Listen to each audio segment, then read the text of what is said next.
Hello and welcome to Early Childhood Ireland's podcast. Our podcast features interviews and discussions on all issues relating to quality early learning and care, with a range of speakers who are leaders in the areas that matter to Early Childhood Ireland members. I'm Máire Corbett and I work with Early Childhood Ireland, and you're most welcome, as always, to this final episode for 2021. It's been a roller coaster of a year again. And to wrap up, my colleague Milica decided to turn the tables a little bit and take over from me asking the questions. So I'm going to hand you over to her now. So hi, Milica. Hi, Máire. Hi, everyone. So as Máire said, I'm Milica Atanackovic and I work with Early Childhood Ireland, and I am going to attempt to host today's episode. So if you listen to the podcast regularly, you'll know that Máire is the wonderful host. But I'm excited to have the opportunity to turn the tables on you, Máire, and to chat about the podcast during 2021. And I suppose to give you some time to share your insights. So as you say, Máire, it's been quite a year again. It's been quite a year. Yeah, it really has. And now, you know, I love a podcast, but I really do prefer being on the other end and listening. But having said that, I have been a little bit envious of some of the discussions you've had this year, so many different topics. You know, there's some important key takeaways for you, Máire, from this year's podcast. I suppose it's so weird to be answering the questions rather than asking them. So I'll do my best. I'm good at talking. Everybody who knows me knows that. So I suppose I've really enjoyed the podcast. I've really enjoyed kind of developing it and seeing the journey that it has been on since September of 2020, when we published the very first episode. I suppose the early episodes, those of you who've been listening from the beginning will know, were kind of standalone, and they were great kind of bite-sized. They were quite short, and the aim of those was to, I suppose, highlight some of the areas that we wanted to cover, and in a succinct way, have some points to ponder, and encourage reflection in our educators. So for 2021, we decided to do themed series, and I've actually really enjoyed that because it has given the opportunity to go a little bit deeper into the areas that we cover. And it has also enabled us to explore some multiple perspectives. So I suppose we started the year with a 4-episode series on caring for the under twos. And in that series, we spoke to Dr. Geraldine French, Lillian Joyce, Colette O'Donovan and Sarah O'Leary, who from Cork, who had been the winner of the Pedagogical Leader of the Year the previous year.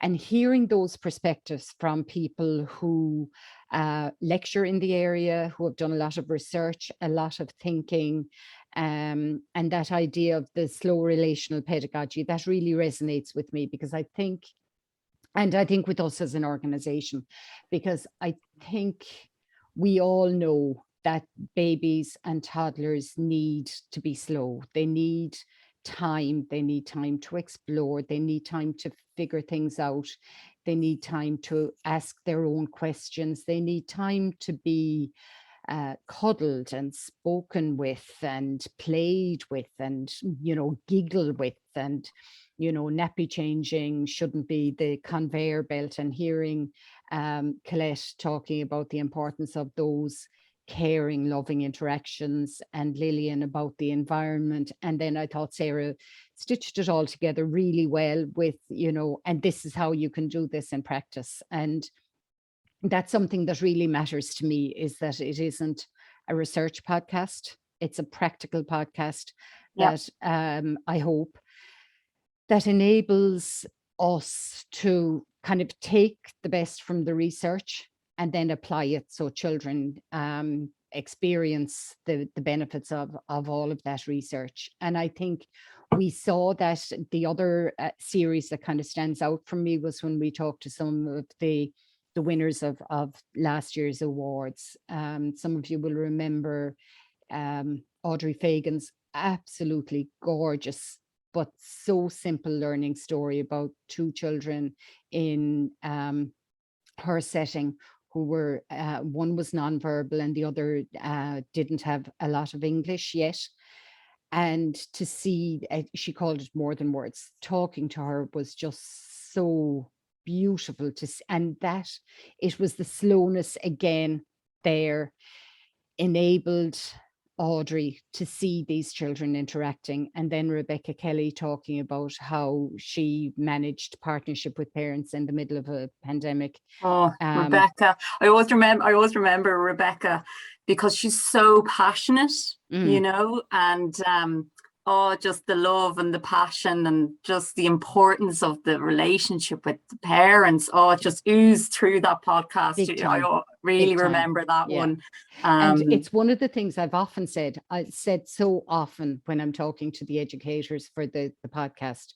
You know, I approach people initially by email and then ring and have a chat. Yeah. And with practically every single one of the episodes with the educators, I've ended the phone call saying, we'd have the podcast done if I had only recorded this call. Because they, you know, they're passionate, they know it, they're engaged with their parents, the children, their community. And, you know, they're just wonderful ones. The same with the one with Audrey, the one with Sarah. I was talking to Valerie Gaynor, Orla Doyle. There have been, and practically every single one of them, the episode would have been recorded if I had recorded the conversation pre-actual recording. And then I suppose the other bit, then it's kind of like bookends, if you like. It's the last series that we did that started with Laura Lundy and Anne O'Donnell on children's participation and showing the quite simple practical applications, because I think when you're working with children under 3 or 4, you can think the idea of them being involved in the running of the setting is daunting and maybe impossible, and they're too young to know. And I think talking to Kathy Steenson and Breffney Cusick and Joni Barron and Sharon Skehill showed the simple everyday ways that they involve children in their setting. And I think, you know, for me, certainly that was inspirational, and hopefully for the listeners. So there have been so many standout episodes, but they're some of the highlights. Yeah, I mean, I really loved that one. I'd actually been a little bit involved, as you know, Maura, with Anne O'Donnell, and you know, I definitely have a little crush on her brain and how, you know, but even what Laura Lundy was saying in the podcast, you know, that messaging around, you know, just, you know, do something. It's better. It's sort of better than nothing. And, you know, I think she, when I was listening, she kind of really reassured you that actually, you know, just start, and then, you know, it'll come. And, you know, definitely it's something then having the subsequent podcast to sort of listen to. And as you say, it sort of puts that into practice. You know, you have this framework to then see how that works. You know, so that, you know, as you say, there's been so many inspiring kind of aspects of the podcast in the last year, you know, and so many really pieces that are very much rooted in the practice, but then, you know, the sort of theory piece that you can start to sort of weave in or look at a little bit differently. Is there anything, I suppose, that when you think about it, that's really inspired you, or something that you really thought, oh, I didn't expect to hear that, or, you know, that's something that you really kind of took away with you? I think it's not one. I've kind of alluded to it already. It's the talking to our members about the work they do, because I mean, Lord God, the past nearly 2 years have just been so challenging. And time after time after time, people come, they kind of say, we'll never manage this. It's going to be awful. We've never done this before. And then they sit down or go for a walk or whatever, and kind of put the thinking caps on and talk to the other educators, and they say, well, how about we try? And, they're just, I think they're awesome. And I mean that in, as in awe, because they're resilient, they're creative, they're inventive. And to me, that's been inspiring, because we all know the difficulties. And in the last episode we did with I did with Gillian Moore, talking about valuing staff, and that, the importance at the end of the year of, and that it can be the simple things. We all wish that there was the magic wand, and we know that there's progress being made on pay and conditions and so on, but that it can be, sometimes very simple things like, a thank you, or an acknowledgement in a newsletter, or, recognizing your achievements in front of parents. And they're quite simple things to do, but that can have a big impact on somebody's confidence and self-esteem. But I think as a sector where, maybe we say it so often that it sounds like it's kind of like a mantra, but it's because we mean it, that that's just that resilience and creativity and the commitment to CPD. And that to me has been the most inspiring. So, talking to members, we spoke to Kathleen Cash about the commitment to transitions that she and Lorraine have in their setting. And, again, their ideas around Christmas. So, okay, COVID means we can't have parents in the setting. And, we saw that with Rebecca Kelly as well. COVID means we can't have parents in the setting. How can we meet parents outside the setting? Yeah. Is that a Christmas market? Is that videos? Is that, whatever they can come up with, and the creativity that generates. And hopefully some of those things will stay with us in a post-COVID world, whenever we get there. I think when Joni, I'm nearly sure it was Joni said it in her podcast, she was talking about not being just child-centered, but individual child-centered. And I suppose when I look back as well, and kind of listening to the podcast through the year, it's even just children's rights really underpinning so much of the discussion, whether it was, quite deliberately speaking about children's rights, or whether it was just weaved through, and also, the sort of partnerships with families, peace, and really the awareness, I suppose, of educators of how important it was, as you're saying, to sort of have those alternative type connections. And, I really think the sector is really led in that space, and it led previously, but it's continued to sort of lead in that space. And, I think it's that bit of, if you see a value in anything, if you're stopped from doing it, you'll find another way to do it.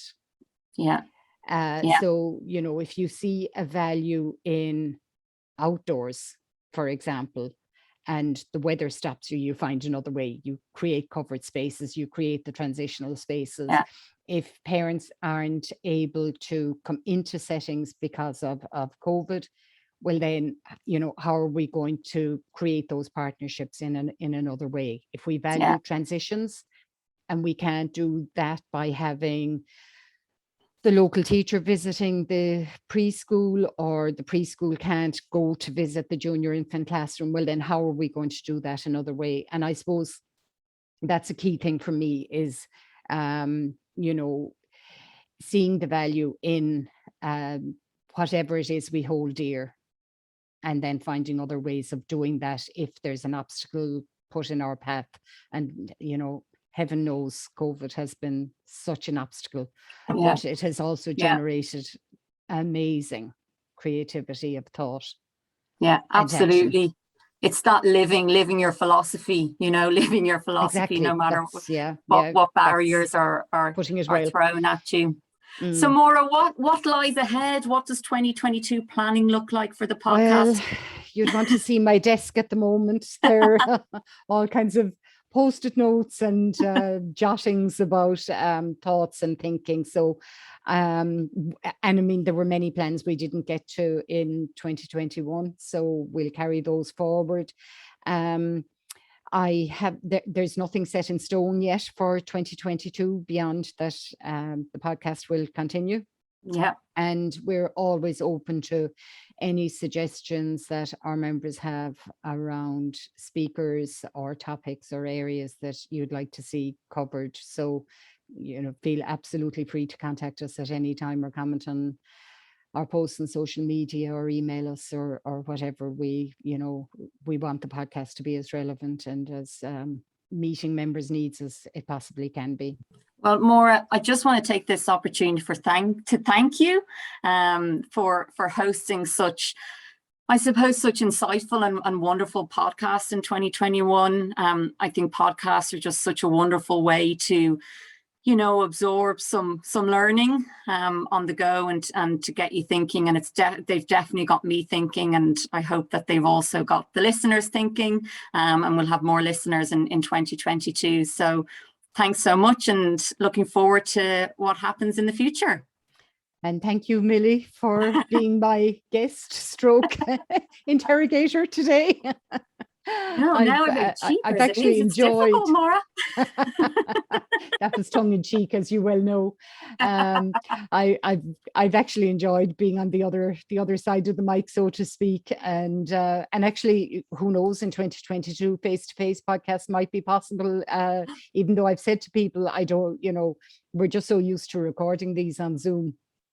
I don't know what I'd do if I had a real mic in front of me, but we'll cross that bridge when hopefully it arises. So Millie, thank you so much for this opportunity to be on the other side. And as you say, thanks so much to all the listeners. We're delighted with the response. You see our updates on social media from time to time about the number of times it's been downloaded, and it's, I think, heading for 3,000 downloads at this stage. So that's really good. So thank you very much. Have a lovely Christmas, and we hope you'll join us in 2022.